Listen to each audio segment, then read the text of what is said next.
From the scratch, அதாவது ஒன்றுமே இல்லாத இடத்துல இருந்து முன்னேறி சாதிக்கிற கதையெல்லாம் மோஸ்ட்லி நம்ம மூவிஸில் தான் பார்த்துருப்போம்.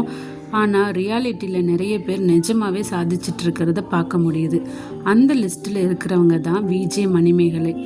இவங்க ஒரு தொகுப்பாளினியாக தன்னோட கெரியரை 18 வருஷத்துக்கு முன்னாடி சன் மியூசிக்கில் ஸ்டார்ட் பண்ணி அப்புறம் ஒவ்வொரு படிக்கட்டுகளாக நகர்ந்து தான் லவ் பண்ண ஒருத்தரையே கல்யாணம் பண்ணி ஒன்றுமே இல்லாமலே லைஃப் ஸ்டார்ட் பண்ணியிருக்காங்க.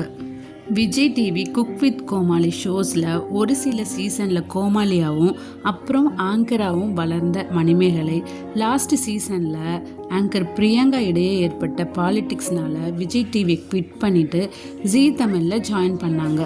அங்கே டான்ஸ் ஜோடி டான்ஸ் நிகழ்ச்சியை தொகுத்து வழங்கினாங்க. அப்போது மணிமேகலைக்கு she India team best TV anchor awards கொடுத்து மணிமேகலையை பெருமைப்படுத்தியிருந்தாங்க.